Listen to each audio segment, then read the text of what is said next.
Да. Уште еднаш добро вечер.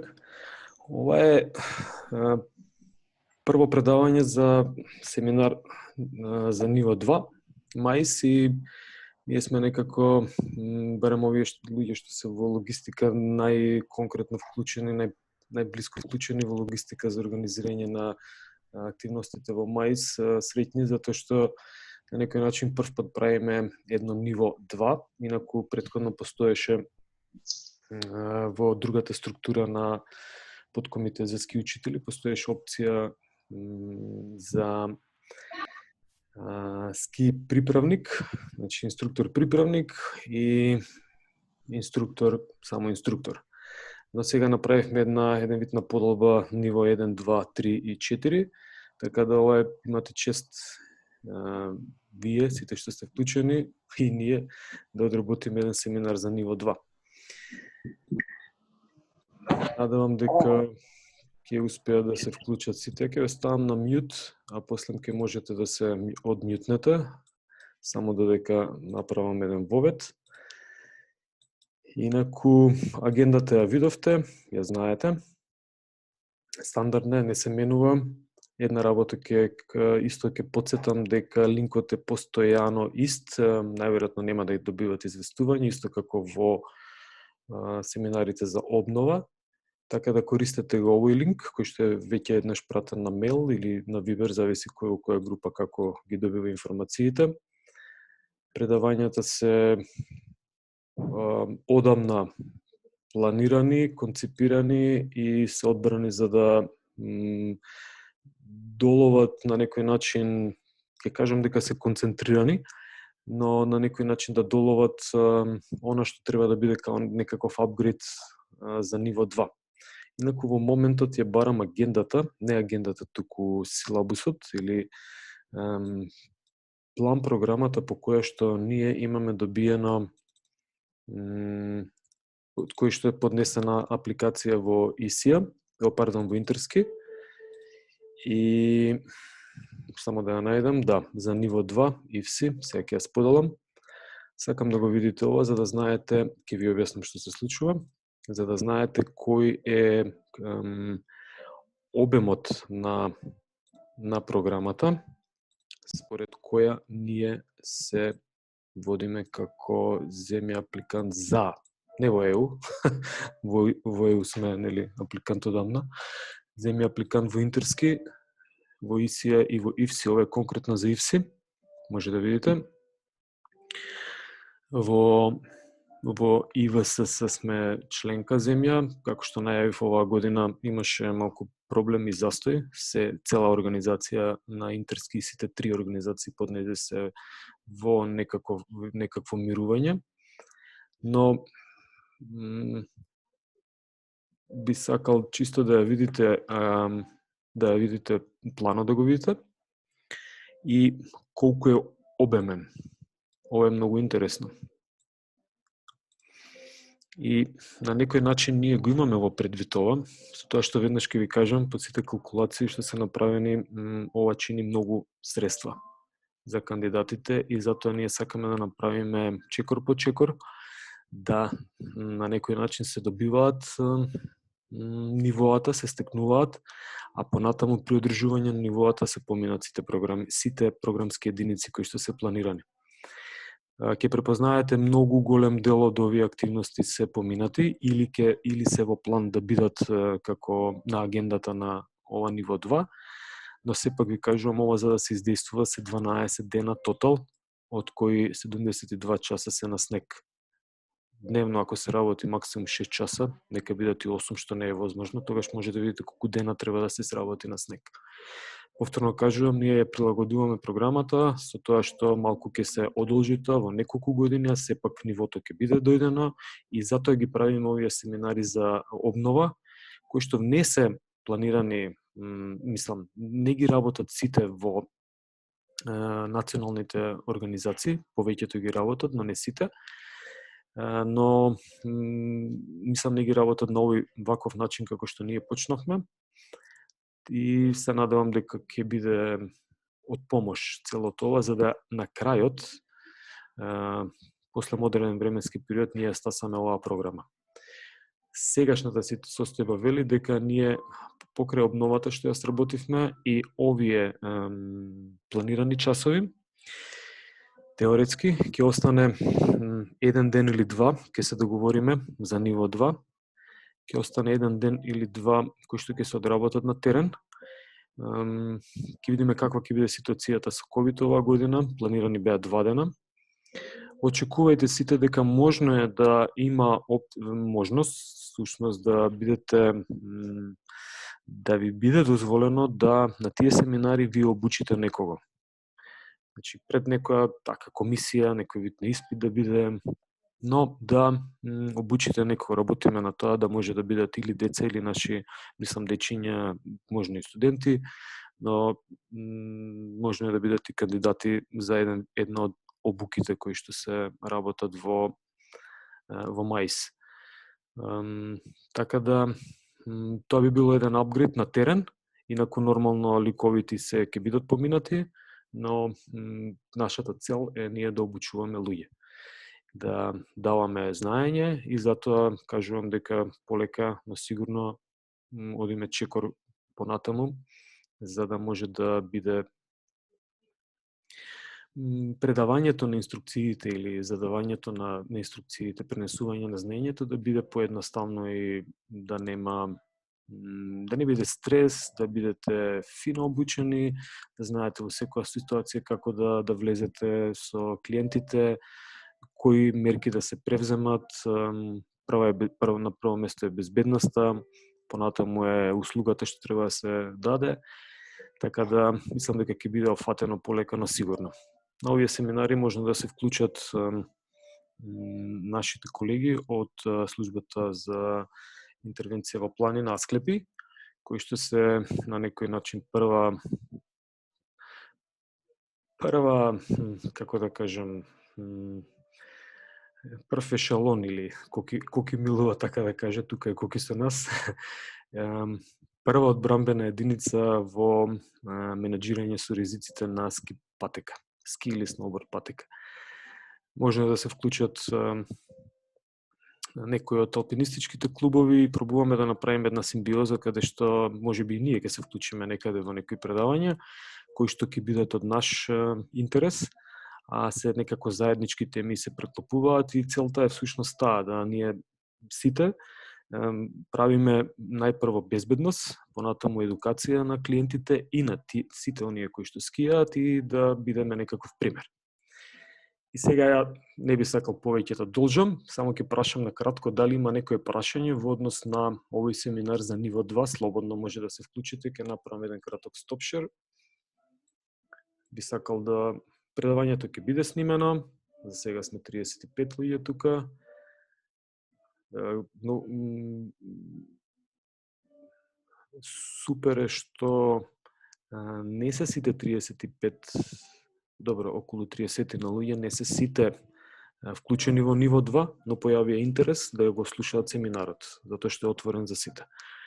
Секако, понатамошниот дел е лимитиран или ќе биде така, некако лимитиран за оние кои што сакаат да ја добијат лиценцата и на предавањата на МАИС се секогаш отворени. Дали имате некој прашање? Не. Никола, нема. Се надевам и другите. Мислам, ако имате слободно, прашете. Без разлика што ќе шернам повторно, ако имате прашање, прекинете не. Инаку денешен наш гостин предавач, или не е гостин, повеќе дел од МАИС, Константин Циривири. Минатата година беше вклучен, има и некои YouTube линкови кои што ги праќавме на дел од предавањата. Една од темите беше покриена од Константин Циривири.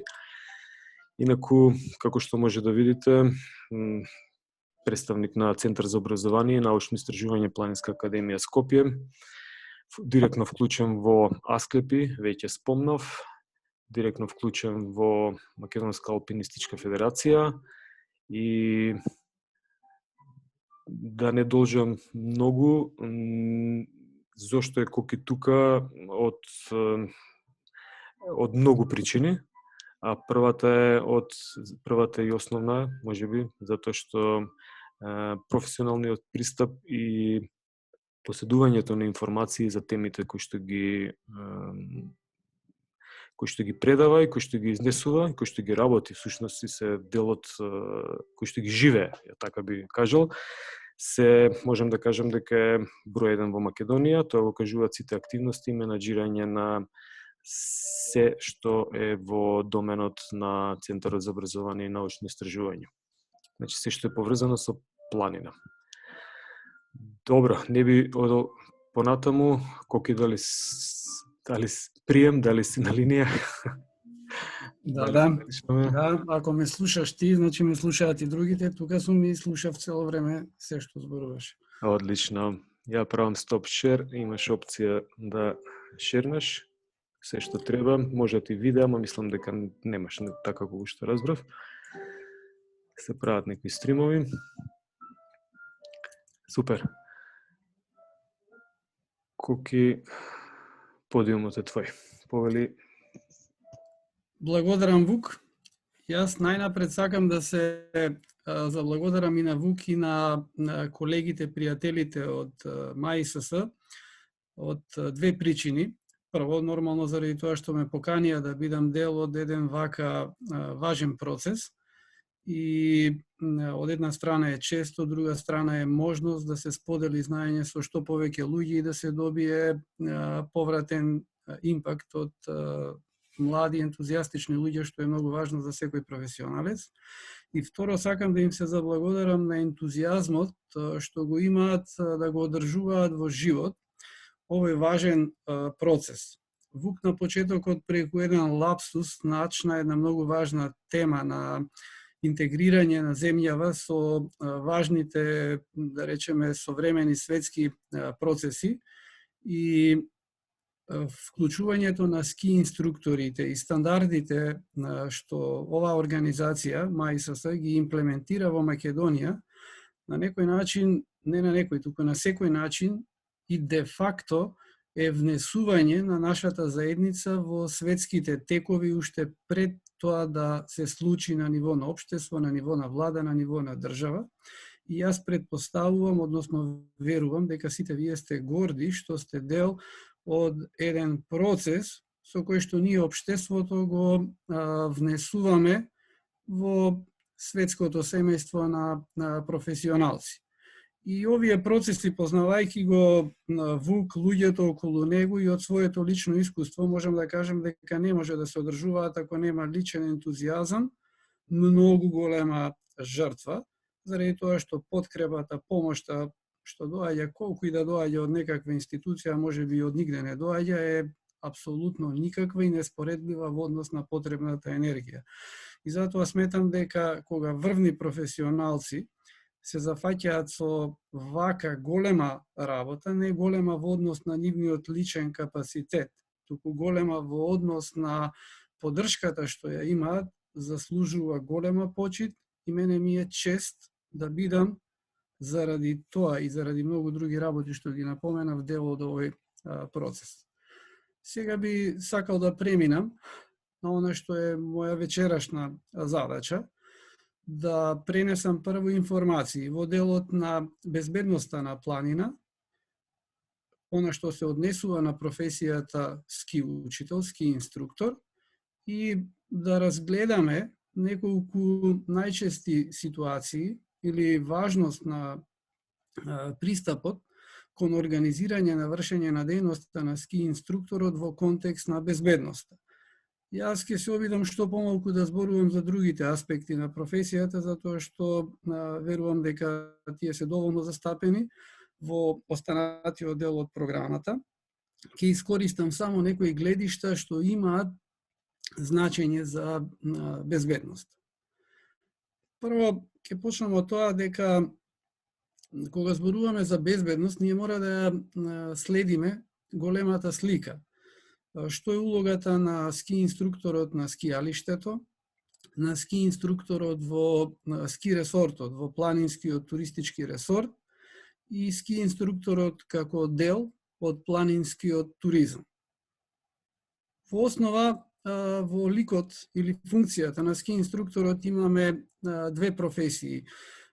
Едната е спортски работник и туристички професионалец кој дава услуга во туристичките центри, заради тоа што клиентите се посетители, гости во ски центрите. Тоа е дел, ние го нарекуваме синџир на услуги во туризмот.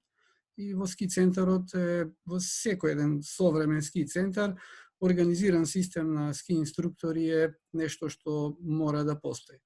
Од друга страна, ски учителот треба да поседува сериозни вештини на педагог, заради тоа што има задача да направи трансфер на знаења, на своите знаења кон учениците, независно од нивото за кое што се дојдени да научат нешто и од своето почетно ниво. И тоа не е лесна работа, тоа е многу комплицирана работа заради тоа што време траењето на инструктажата, условите во кои што се одвива активноста се специфични, а очекувањата на клиентите секогаш се големи и пристапуваат кон активностите со огромен ентузијазам. Значи, за да зборуваме за безбедност, мора да појдеме од суштината на активноста.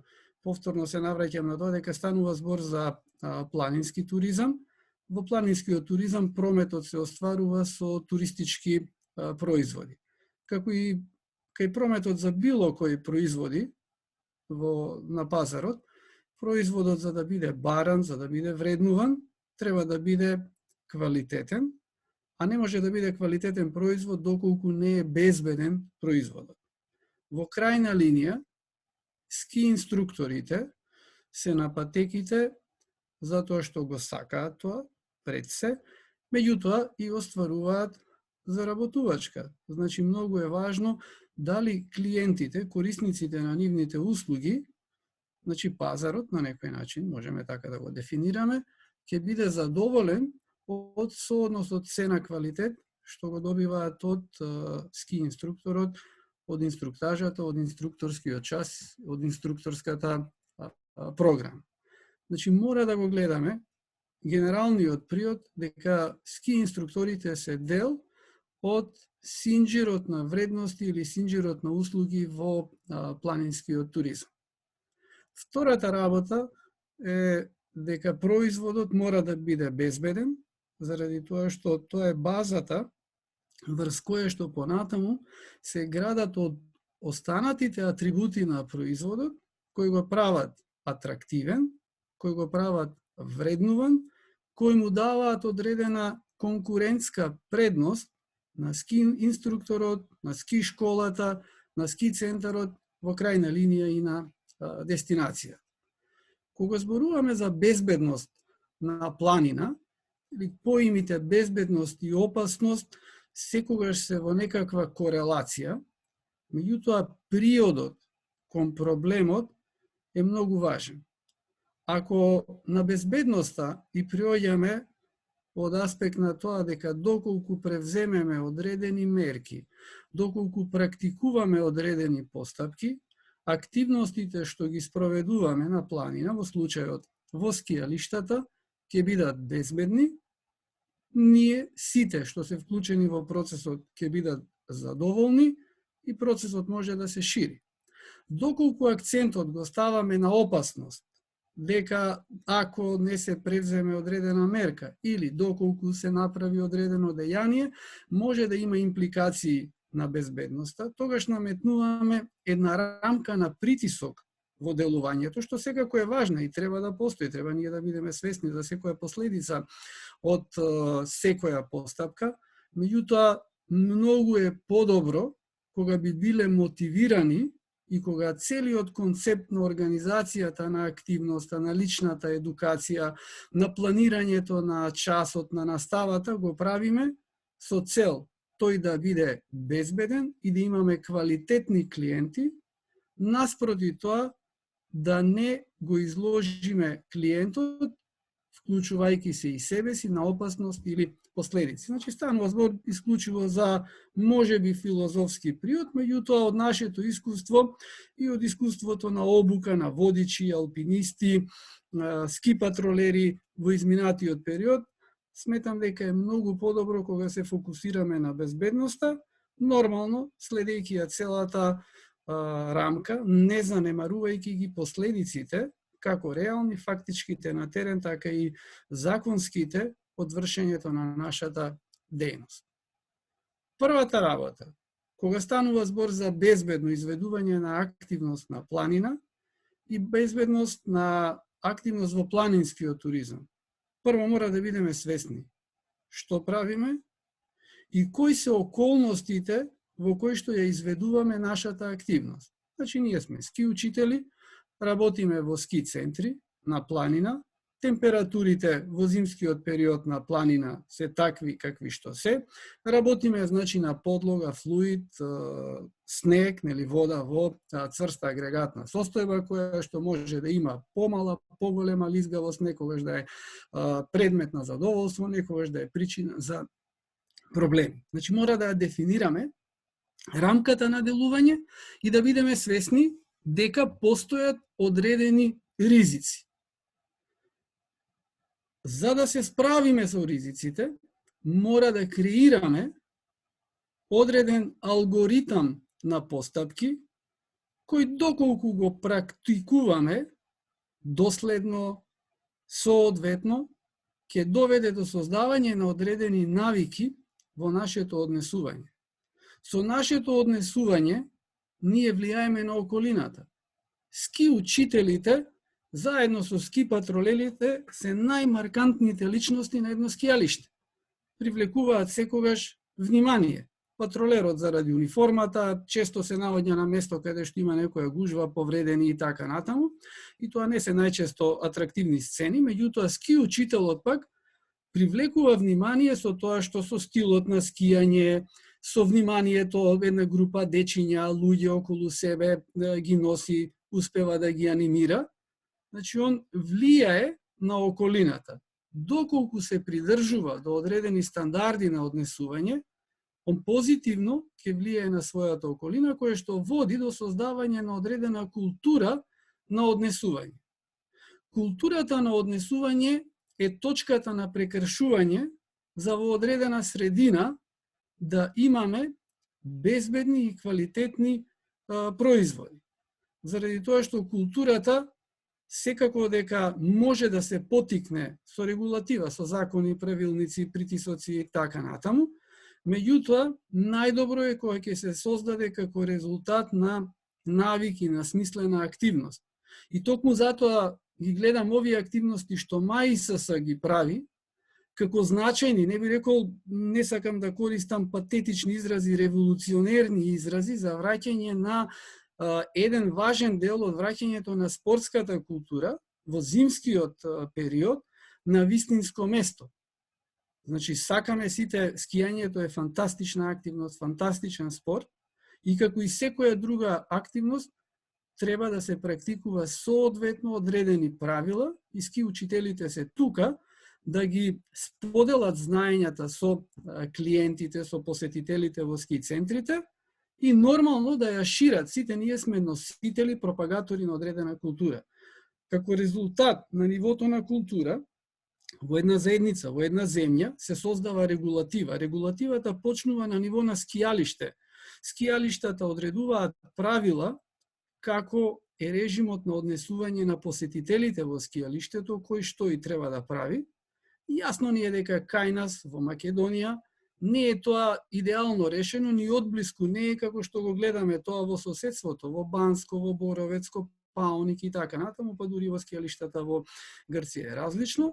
Меѓутоа, никогаш не е доцна да се почне со работа и едукацијата на ски учителите, заедно со патролерите, е најважниот момент, најважниот придвижувач за креирање култура и за создавање на правилна регулатива, затоа што регулативата, ако дојде без свесност, без навики, без култура, таа може да биде репресивна, таа може да ја угуши дејноста, може да биде исклучително контрапродуктивна на основната идеја на спортот. Меѓутоа, доколку таа се јави како резултат на навики и култура, тогаш имаме прогрес. Следното прашање е како да ги гледаме опасностите на планина. Дел од опасностите што се јавуваат на планина се опасности кои постојат на планината независно дали има луѓе или нема луѓе на планината, а дел од опасностите пак се предизвикани од самиот човек. Во принцип, човекот на планина треба да почитува одредени правила на однесување. Тоа е исто како и во сообраќајот. Доколку во сообраќај, во некоја развиена космополитска, односно во некоја средина каде што живеат милиони луѓе, со хаотичен, и не мора да е хаотичен, идеално среден нека е сообраќајот, ако внесеме човек кој никогаш немал контакт со семафори, со пешачки премини, со правила на движење, тој ќе биде изложен на милион опасности во секоја секунда од своето движење на терен. Исто и на планина. Планината не е опасна.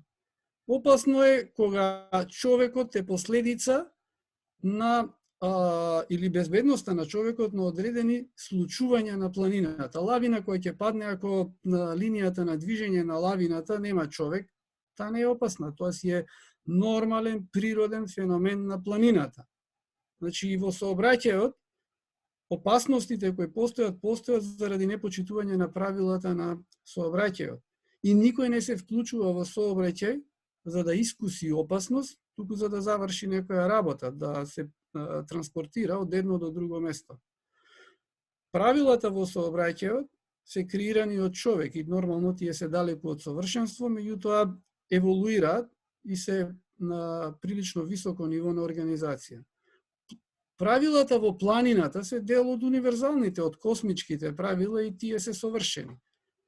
Проблемот е што човекот некогаш доволно не ги познава овие правила и заради тоа што не ги познава, не ги следи, не ги почитува и имаме последици врз човекот кој што не ги почитува или врз групата за која што тој превземал одговорност.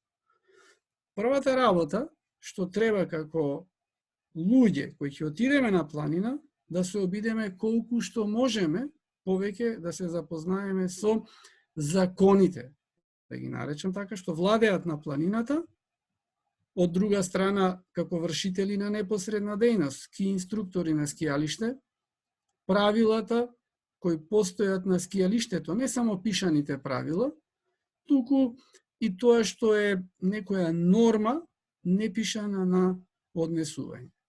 Затоа, претходно напоменав дека најважно е да се има свесност, да се формираат навики, да се практикуваат, а од тоа произлегува понатаму целиот концепт кој ќе резултира со еден алгоритам што од една страна ќе обезбеди безбедна услуга од страна на ски учителот и што е многу поважно, квалитетен производ. Значи, се оно што се случува на планината, не треба да го гледаме како опасност, туку како закономерности по кои што планината функционира и доколку ги знаеме, препознаеме и го прилагодиме своето однесување во контекст на овие закономерности, тогаш ние сме безбедни. Воспротивно, се оддалечуваме од зоната на безбедност со поголема или помала веројатност нешто да се случи. Значи, безбедноста секогаш ја гледаме во контекст на нашето дејание, на нашите активности што ги превземаме, спроведуваме додека сме на планина.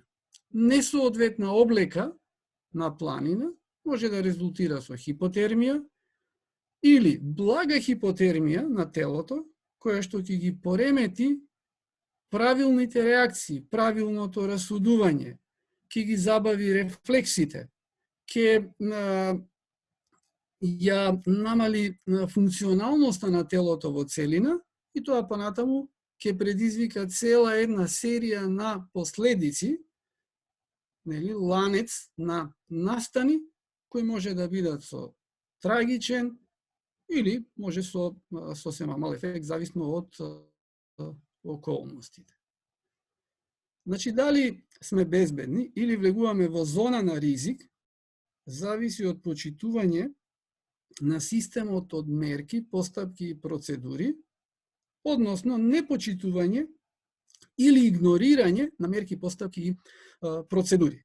И тука е повторно ќе потенцирам свесноста и познавањето на правилата, процедурите и постапките што треба да се превземаат за да се исполнат или почитуваат овие процедури.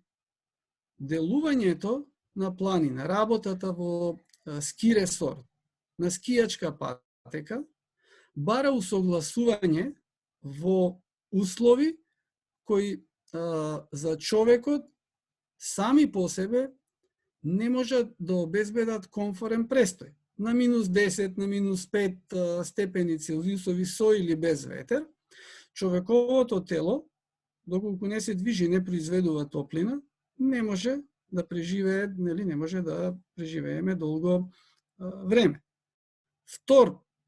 Втора околност, не би нарекол проблем, е тоа што на една површина на ски патека или скијалиште имаме поголем број на корисници, зависно од бројот на посетеноста, обично флуктуира динамиката со деновите од неделата, викендите имаме многу голема посетеност и сите овие луѓе имаат навидум хаотично движење, при што треба да се сведат меѓусебните инциденти на минимум.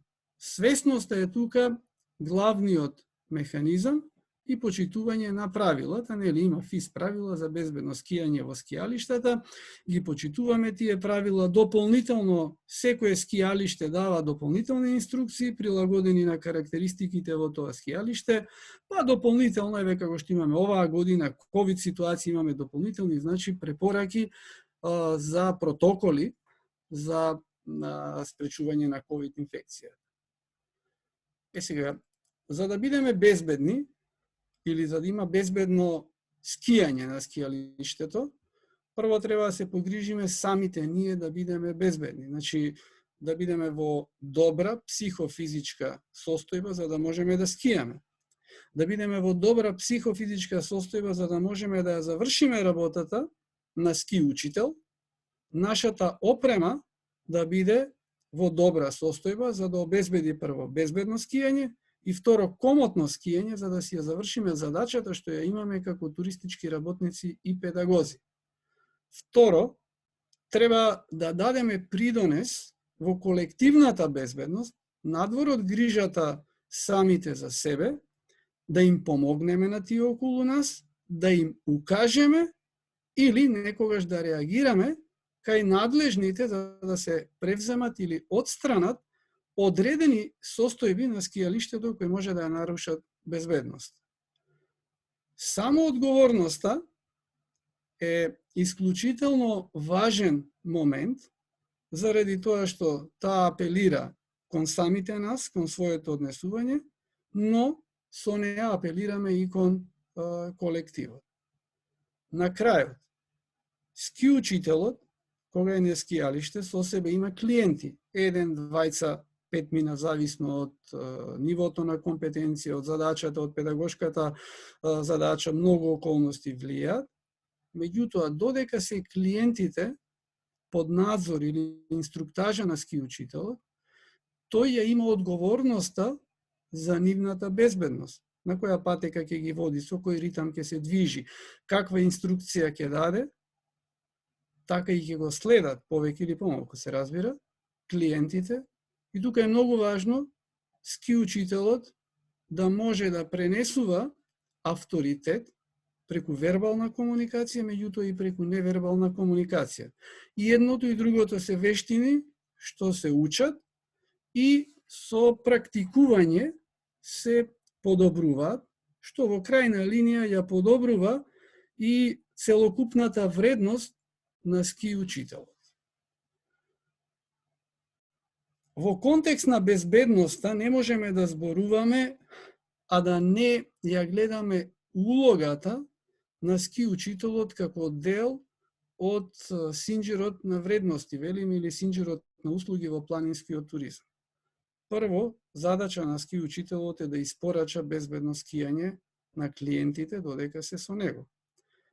Основна задача, столб на активноста, заради кој што и дошле клиентите кај ски учителот, е да ги научи на нови вештини, да ја подобрат својата техника на скијање.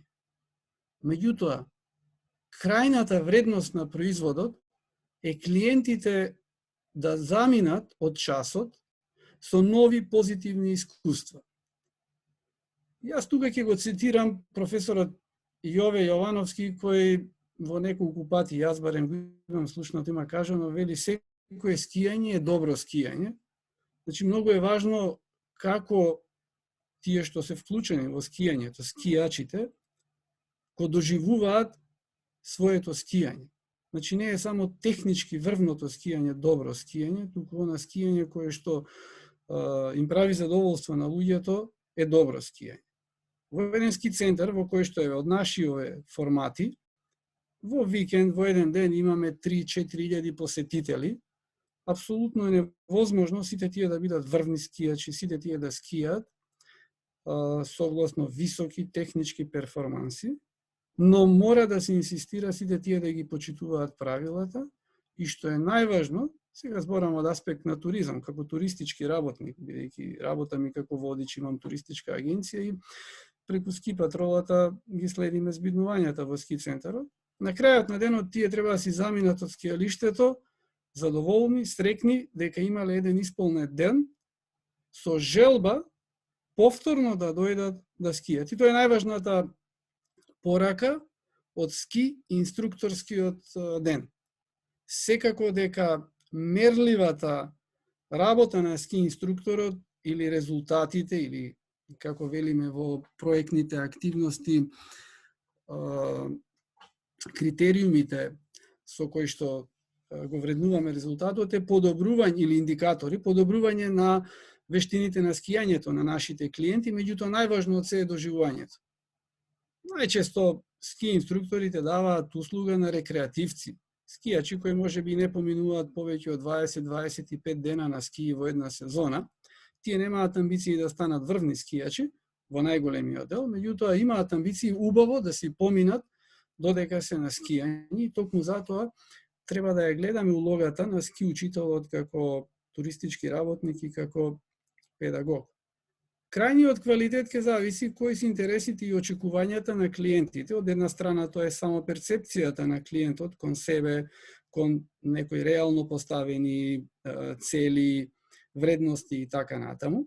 Од друга страна, тука е исто важно и како ги представуваме задачите или трансферот на знаење. Не можеме да кажеме дека за една недела ќе научиме некој да биде врвен скијач во длабок снег надвор од ски патека, би било нереално ветување.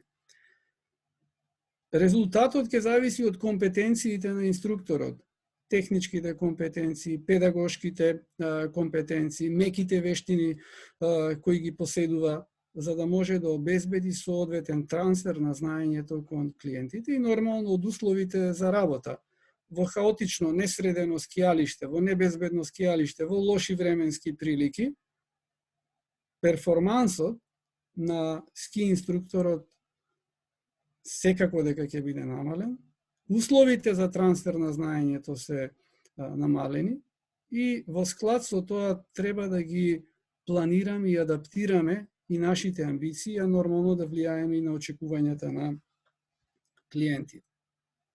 Безбедните производи на скијалиште во принцип се условени од фактори кои генерално влијаат и врз безбедноста во планина и безбедноста на отворено. Прво тоа се метеоприликите. Ние денеска се уште со овој цивилизацијски напредок технолошки што го имаме, не можеме да ги контролираме метеоприликите, барем не во една поголема мерка и треба да се прилагодиме на нив. Значи, ако е температурата пониска, треба да се облечеме подобро, ако е повисока, ќе се облечеме полесно. Ако има многу ниски температури со силен ветар, оние што се задолжени за подготовка на ски патеките, прават превентивни активности да се избегне што е можно повеќе подледувањето на патеките, доколку имаме нови врнежи од снег, да не се натрупува голема количина на необработен снег и така натаму. Второ, техничките карактеристики на скијалиштето влијаат врз безбедноста. Добро обработена или лошо обработена патека, патека за почетници или патека за напредни скијачи. Доколку секој посетител се најде на вистинското место во склад со своите интереси и можности, имаме добри предуслови за безбедно скијање. На крајот е нивото на опременост на посетителите во скијалиштето.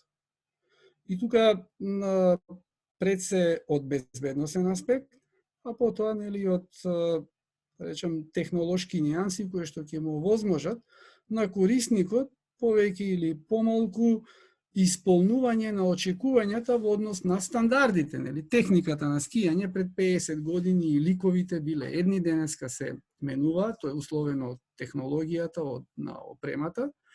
Нормално дека не е скијањето и задоволството во опремата, меѓутоа во делот на почитување на основните безбедносни стандарди треба да се инсистира и тие секогаш да се следат.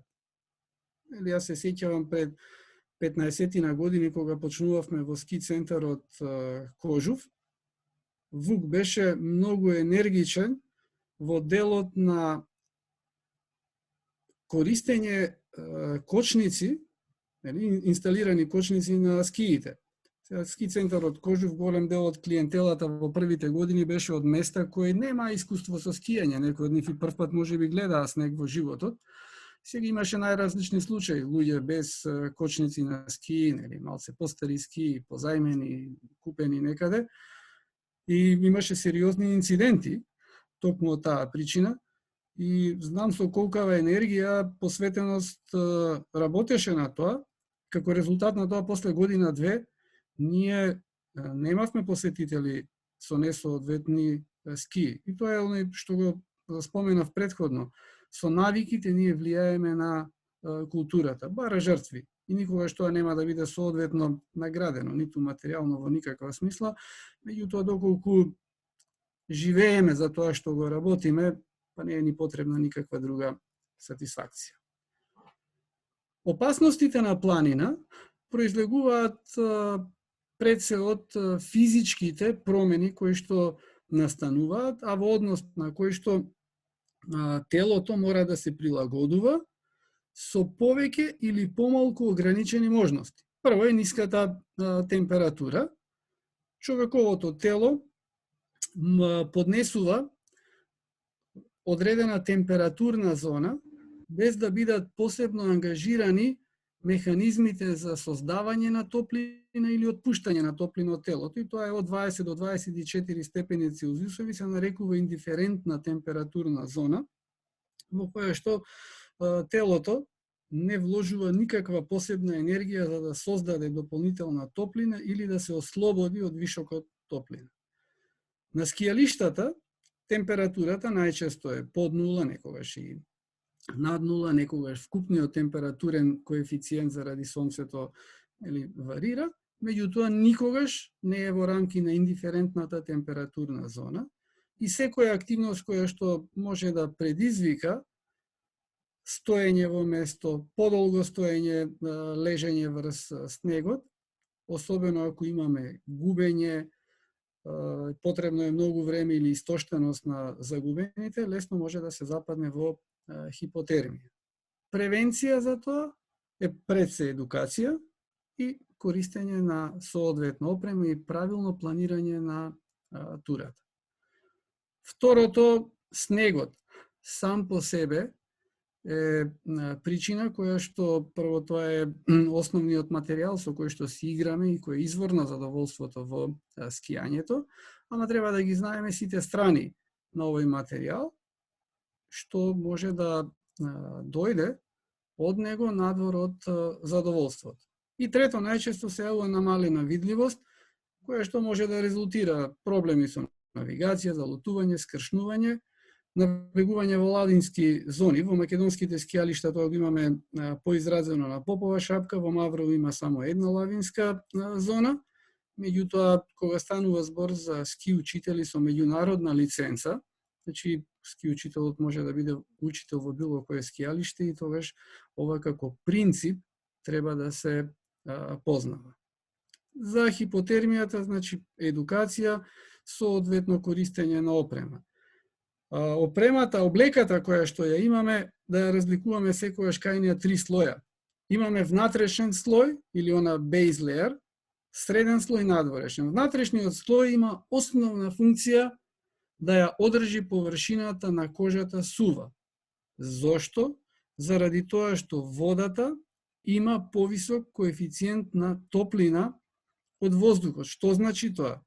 Тоа значи дека да се смени температурата на водата за 1 степен Целзиусов, таа ќе одземе многу повеќе енергија од околината во однос на воздухот. И сега, ако механизмите за одржување на температурата на телото велат дека во внатрешноста треба да одржа температурата на 38 степени Целзиусови, и сега кога ние се потиме и доколку имаме влажен слој на облека веднаш до телото, тој има тенденција, нели, заради изедначување на вредноста на температурата да биде 38 степени.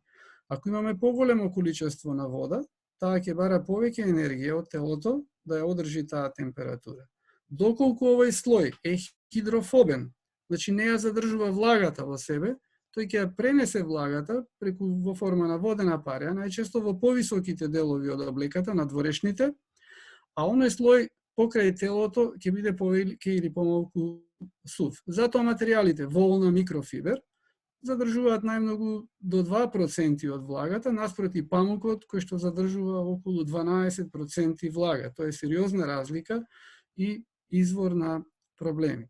Средниот слој е тој кој што ја одржува температурата затоа што прави температурен изолацијски слој, и надворешниот слој не штити од надворешни влијанија, од ветер, од дожд, од снег, зависно од временските прилики. И уште нешто, да се знае дека оштетената опрема е вишок опрема. Таа е нефункционална, не само што ја носиме и е терет, туку може да биде и причина за сериозни проблеми. Снегот е исто така, тоа е реков главната забава, главната игра, главното нешто што не привлекува. Меѓутоа, доколку патеката е лошо обработена, тогаш тоа е извор на проблем. Ако е подмрзната, исто така, или ако излеземе надвор од патеката и навлеземе во лавинска зона, може да имаме проблем, особено кај лавините, последиците се големи. Намалената видливост прво предизвикува чувство на нелагодност, чувство на отежната контрола и на собствените движења, бидејќи ние го контролираме движењето преку рецепторите што ги имаме во внатрешното, во рецепторите на самото тело, меѓутоа и следење на видното поле. Кога немаме јасна слика, еден дел од информациите што како повратни информации доаѓаат до мозокот за движењето наше, ги нема и функционираме со помал капацитет. Од друга страна, намалената видливост ќе направи проблем со навигација. Може да изгубиме патеката од една да отидеме на друга, може да излеземе, што често ни се случува, надвор од скијалиштето. Тоа предизвикува чувство на непријатност. Да не размислуваме и на големи, нели, посериозни последици, некој да се загуби, па да треба да се организира активност за негово наоѓање.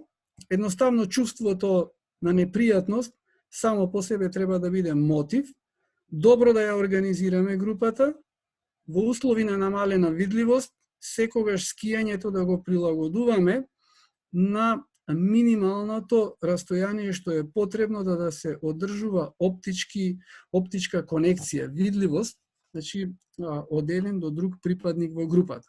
Намалената видливост може да предизвика, нели, така наречени сообраќајни проблеми, да се чукнеме еден со друг и она што и претходно го споменавме, можност да се навлезе во лавинските зони. Сега, кога зборуваме за безбедност на планина, како ски учители, ние сме менаџери на една група. Таа група може да е само од двајца, ние и еден клиент, или може да е од повеќе клиенти, 10, 12. Треба да имаме во предвид дека групата може да биде извор на капацитет, способност за решавање на секој проблем, што значи извор на безбедност или фактор на безбедност. Од друга страна, групата може да биде и извор на проблеми. Нормално е дека во една група од 10 луѓе не може сите да размислуваат на еден начин.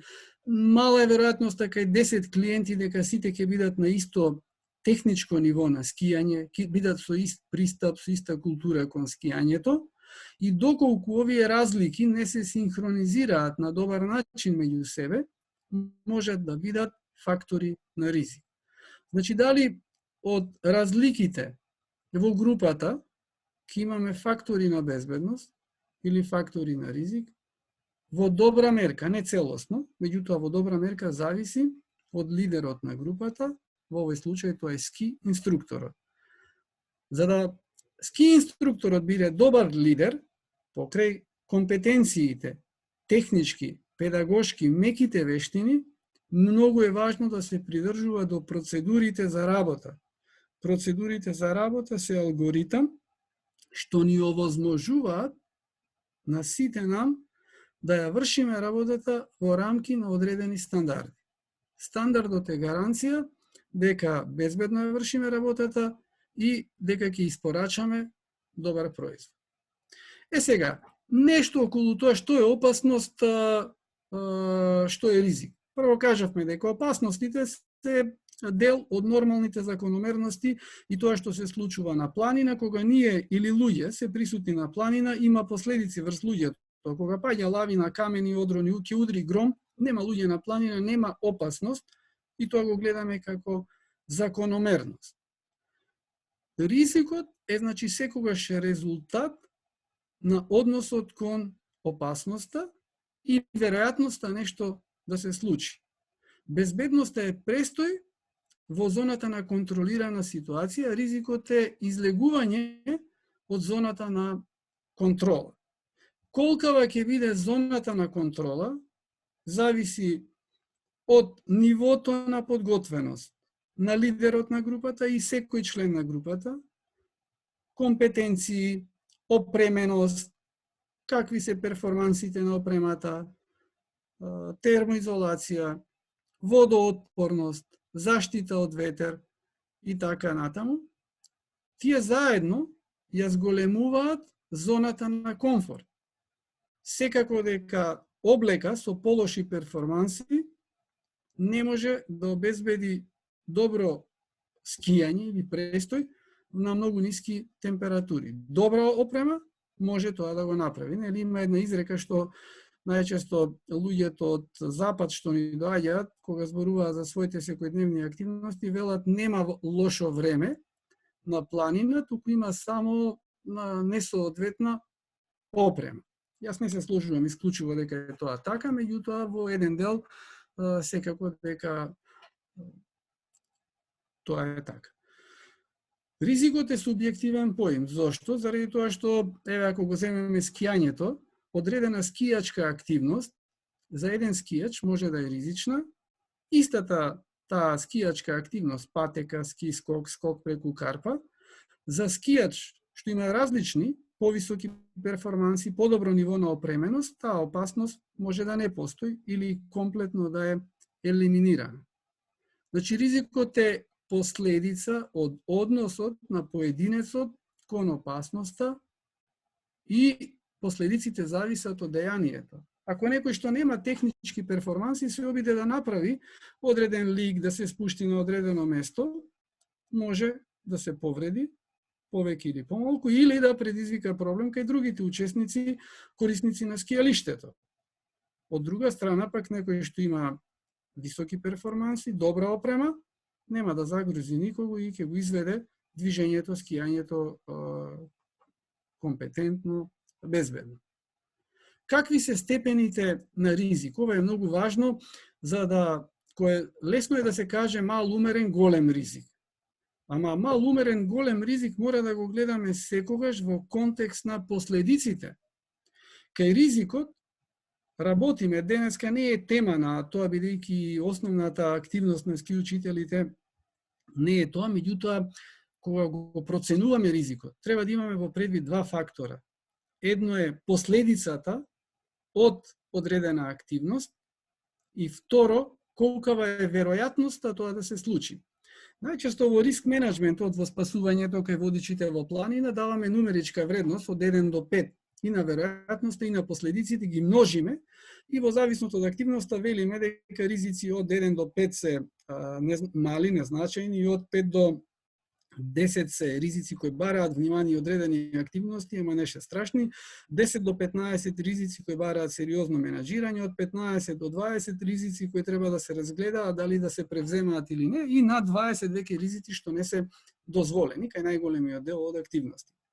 И сега, за еден ски учител сигурно дека не е препорачливо да оди по оваа скала, да множи, да анализира, меѓутоа мора да знаеме дека мал ризик е оној ризик кој можеме лесно да го избегнеме или со превземање на лесни мерки да го менаџираме.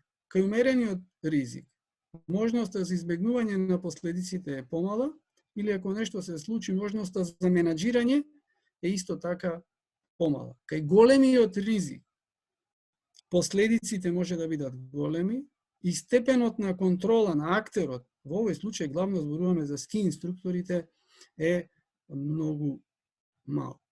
И главната активност е да се намали големиот ризик. Значи, ако имаме лоши временски услови, лоша видливост, лошо обработена патека, клиенти што ни се на почетно ниво, речеме да го земеме Маврово како пример.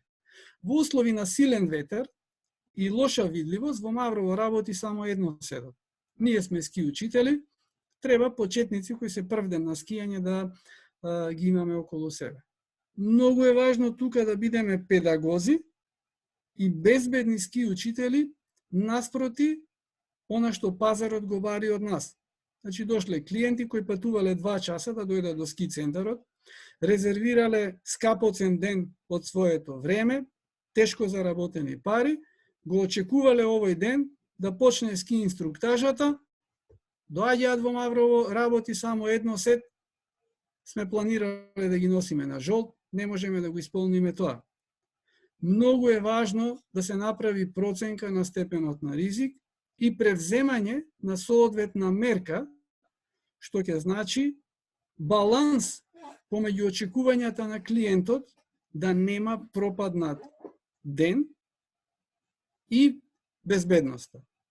Доколку треба да одиме по принцип на исклучивост или приоритет ќе дадеме на безбедност. Значи, тоа е услов без кој што не се може, кондицио sine qua non. Опасностите од дидактички аспект може да ги гледаме како објективни или субјективни. Објективни се тие што постојат независно од нас, грмотевица, ветер, дожд, ниска температура. Субјективни тие што произлегле од нашето дејание.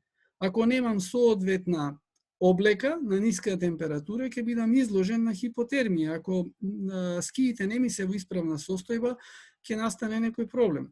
Тие активности или последиците се условени од мене, односно од поединецот, од актерот. Опасности има кои се прикриени и очигледни.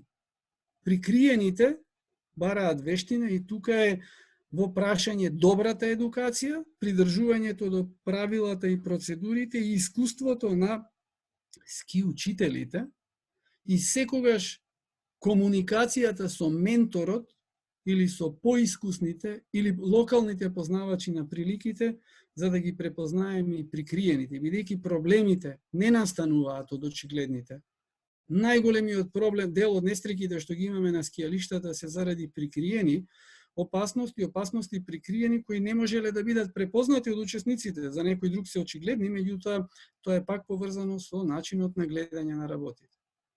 Од аспект на временскиот период, летни и зимски, кај ски учителите зборуваме секако за зимските. Според причината, изворот може да бидат физичката подготвеност или неподготвеност, опрема соодветна или несоодветна, знаење доволно или недоволно и така натаму.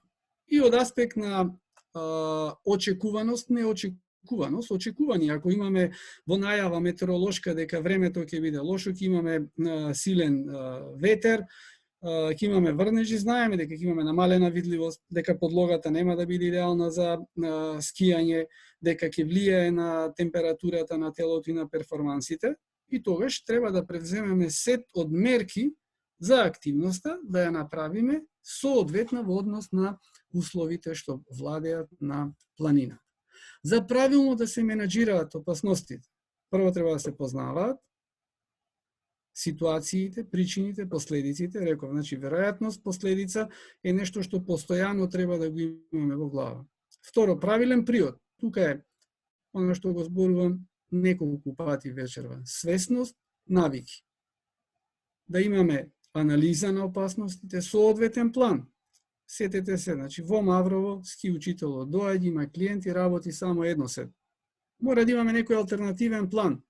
Нешто да се направи со тие клиенти, да не се загрози нивната безбедност, да не се загрози безбедноста на останатите учесници или посетители во скијалиштето. Не е едноставно, тоа се стресни ситуации апсолутно за сите.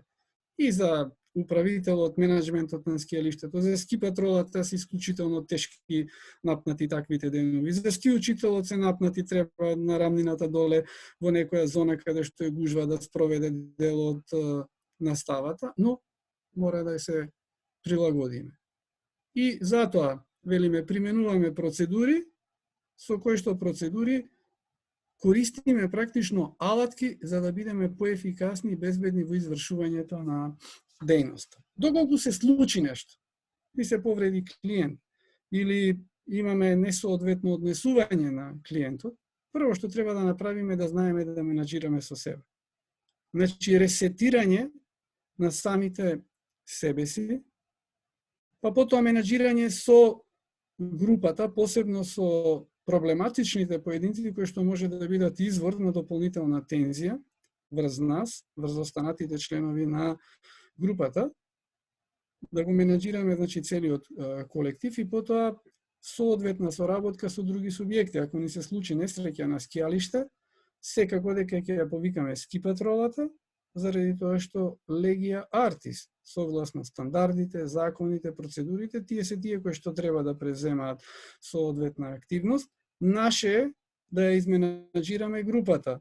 Го придружуваме повредениот до моментот на пристигнување на патролата, го предаваме, го превземаат они, тоа е процедурата на работа на транспорт. Ние се грижиме за останатиот дел од групата, зашто во крајна линија тоа се туристи кои платиле скијачки ден, треба да ја добијат услугата, но тука е важна соработката со ски патролата, со други субјекти, да ја превземат улогата на домаќин за лицето на кое што му е потребна нега, транспорт и така натаму. Која е разликата помеѓу критична и екстремна ситуација? Различи од степенот на приближување во зоната на опасност. Кај критичната ситуација, можностите за контролирање на последиците и на текот на ситуацијата е поголем, кај екстремната е многу помал и последиците од екстремната ситуација се подраматични и поголеми. Односот со ски патролата. Значи, ски патролата со посебен респект и уважување секогаш гледа кон ски инструкторите и сметам дека и со нашата активност во изминативе години во скијалиштата и Маврово и Попова шапка, тоа го покажуваме и од една практична причина, заради тоа што доколку нешто се случи, првата линија од која што очекуваме помош, првата структура на присутни луѓе во скијалиштето, кои што може да бидат во функција на безбедно скијалиште, се ски учителите. И добро е Јас сум исклучително среќен што прво Вук е еден од основачите на Асклепи, активен член на Асклепи, колку што можеме ние се обидуваме да бидеме дел од тековите на МАИСС, и таа вмреженост треба во наредниот период да се потикнува, зајакнува, ама некако тоа да гледаме дека некој нешто треба да направи, туку сите ние треба да направиме. Ако барате некоја информација за текот на работите во скијалиштето, сигурно дека ски патролата е вистинското место каде што ќе ги добиете тие информации, ќе ви помогнат подобро да го организирате скијачкиот ден. Од аспект на информации, од аспект на нели во не дај Боже, велиме, ситуација да треба да се укаже прва помош или да се менаџира некаква повреда. Во принцип, симбиозата, поврзаноста е многу голема. Добар дел од ски патролерите се и ски инструктори, добар дел од ски патролерите се во процес на обука, некои лиценцирани на повисоко или пониско ниво, за ски учители, бидејќи јас ги гледам тие две активности многу сродно, многу блиско и исто воедно, како што Вук ја упати поканата до членовите на Асклепи, до членовите на Македонска алпинистичка федерација и Асоциацијата на водичи да се вклучат во ова исклучително важна програма на обука. Исто јас си упатувам апел до сите посетители на програмата за обука за ски учители да се приклучат на еден или друг начин во ски патролите. Во крајна линија ние сме сите заедно едно пошироко семејство и сите работиме во една кауза: безбедност на скијалиштата и задоволни клиенти. Ски патролерите акцентот го ставаат на безбедност, на превентива, на интервенции, ски учителите на добро подготвени посетители со вештини за скијање, со култура на скијање, култура на однесување, и сето заедно ќе даде како резултат безбедно скијање. Тука е и мојот последен слайд и така како што ја планирав презентацијата, претпоставувам дека е малку подолга од тоа што е нормалното внимание, нели, да седиме пред компјутер и да слушаме некого. Се надевам дека понудените информации беа интересни. Во PDF формат ќе му пратам на Вук презентацијата, ќе ја имате и секако стојам на располагање за секоја дополнителна консултација, информација, зимава ќе не гледате во Маврово на Попова шапка. Ќе ми биде драго да разговарам и се што ќе имате како согледување во делот на безбедност и работата на ски патролата, би ви бил благодарен, а сигурен сум дека и нашите колеги ќе бидат благодарни доколку го слушнат тоа. Вук... Супер, да. Да. Супер, Коки, благодарам Ептен.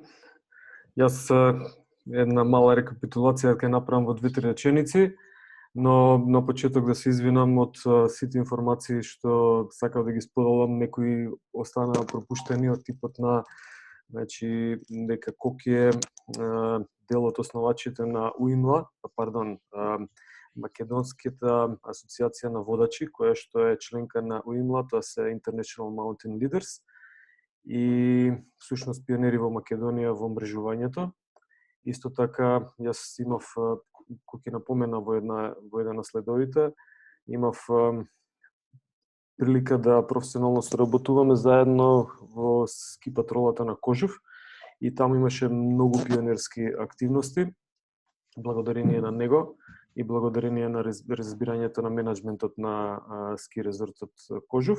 Така да ова само како мало требаше на почеток да го кажам, и многу други активности кои што се поврзани со планина го одликуваат Коки во овој дел, но благодарам на презентацијата и на овие насоки кои што се апсолутно корисни и постојано треба да ги преслушуваме сите, за да знаеме како да менаџираме, дали, со луѓето. И баш во тој контекст на почетокот убаво објасни дека дали да одбереме термин опасност или безбедност, што значи. и како доаѓаме кон каков е пристапот кон човекот или кон клиентите со таа терминологија што ја користиме. Па во еден дел баш убаво врза дека на некој начин инструкторот е токму амортизер кон на овие два термина и може да направи да ја избегне опасноста, да понуди безбедност, значи да овозможи безбедност, на крај сите да имаат бенефит и клиентот да биде задоволен и инструкторот да исполни задачата која што има. Пластично објасни преку еден пример што доколку работи само едноседот, имате група на клиенти, значи тоа се наши задачи кои што треба да ги имаме во предвид. И особено во однос, благодарам за поканата, во однос на мреженоста, секогаш е присутна и како што кажав јас на почеток, колку на дополни, ние сме тие кои што треба да направиме едукација на секој ниво и на сите оние кои што учествуваат и во снежните спортови и во сите други активности во планина, затоа што само на тој начин може да направиме безбедност, да се анулира опасност и да зборуваме за уживање. Уште еднаш благодарам. Сега на кратко, не знам Кире дали е тука, предавам збор. Ево сум. Не ништо, јас да оставиме малце да ако има некој нешто да праша, да не знам, јас се заблагодарувам на Коки, да видиме дали некој сака да праша, јас сакам нешто да споделам после. Да оставиме прашање некој. Дали има? Океј, јас сакам да споделам нешто. Ова е една ситуација на Кожув, 2008 или 2009 година, каде што престана да работи жичарата, имаше акција за спасување. Не знам дали го гледате ова веќе? Кај вас, дали оди? Се гледа, да. Ова е еден од примерите како, не знам, звукот може да исклучи го, Кире. Се преклопува звукот од видеото и твоето зборење. Секунда, ова е некоја плеерче сега. Супер, само малку Доле намали десно звукот, звукот ете. Да, еве сега. Ова е сега една варијанта како, нели, зборуваме цело време за мреженост, дека треба да соработуваме. Па, не знам, ова е доста добар пример како треба да се соработува. Инаку, ова е после некој сат и нешто седење во ниски, во студено време, не знам точно колку беше, како беше, но прилично бевме замрзнати. Ние бевме последните двајца што не спушти, а Коки, не знам ако се сеќаваш, имаше некој 20 луѓе за евакуација, така? Па не можам точно да се сетам, веројатно Борис повеќе ги знае тие податоци, можеби и Круно, зашто горе кога си на линија на Сајла и не обрнуваш внимание, тука некаде веројатно 20 до 30 луѓе, не повеќе, но по цела линија распоредени. Инаку ова е моментот кога, нели, Коки од столб по Сајла доаѓа до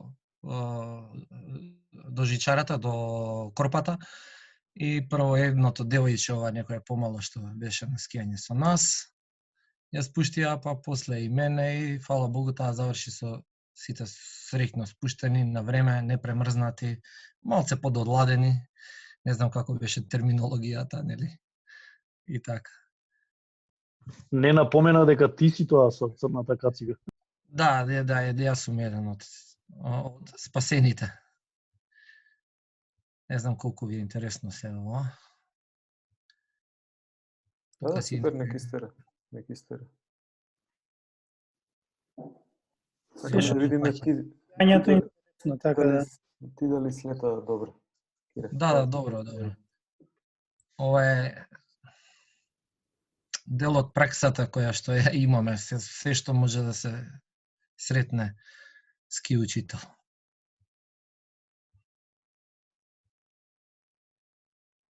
Добро, ето, радосен момент, се гушкаат доле и тоа е добро. Помалци сплашени. Тоа е Драган Симеоновски доле што го пречека девојчето. Иначе снима Борис, кој што е се уште мислам Коки дека е шеф на жичарата на Водно, еден од искусните кај нас луѓе што менаџираат од персоналот во ски центрите.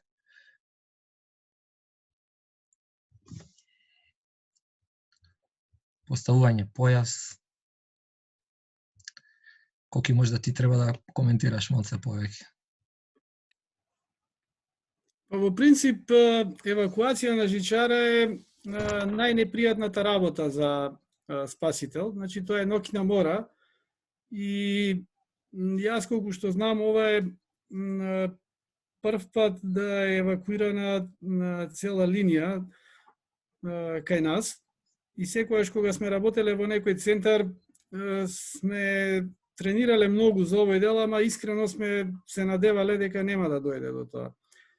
И е апсолутно тешка, комплицирана операција, напорна, ризична за самиот спасител, со одреден степен на ризик помал за евакуираните, меѓутоа е тензична, посебно што во еден краток временски период, заради опасноста од хипотермија, треба да се евакуира поголем број на луѓе.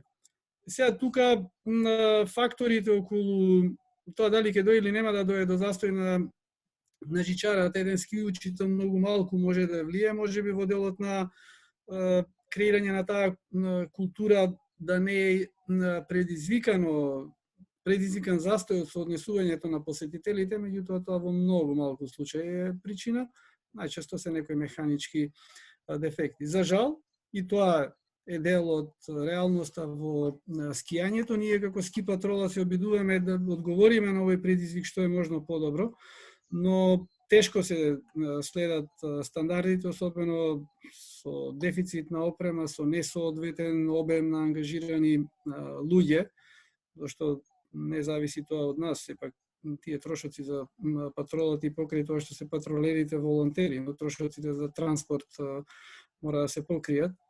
Така да тоа е тоа. Меѓутоа се надевам дека доколку не дај Боже има, ќе завршат среќно како и таа пред 12 години. Фала. Добро, фала. Коки, јас толку имам, не знам. Супер, одлично. Имаме ли некое прашање, можеби? Ако не, можеме полека да затвориме сесијата. Коментар?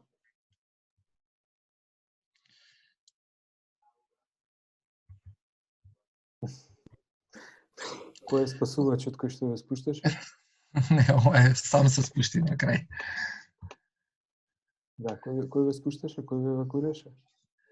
Коки и Круно, иначе Коки е ова. Браво. Добре, среќно е кога ќе заврши се добро. Супер цена. Во ред. Коки уште еднаш благодарам од името на Мајс и сме во контакт. Се слушаме. Колеги, поздрав на сите. Поздрав. Поздрав. Поздрав. Пријатно. Поздрав, чао. Пријатно вечер.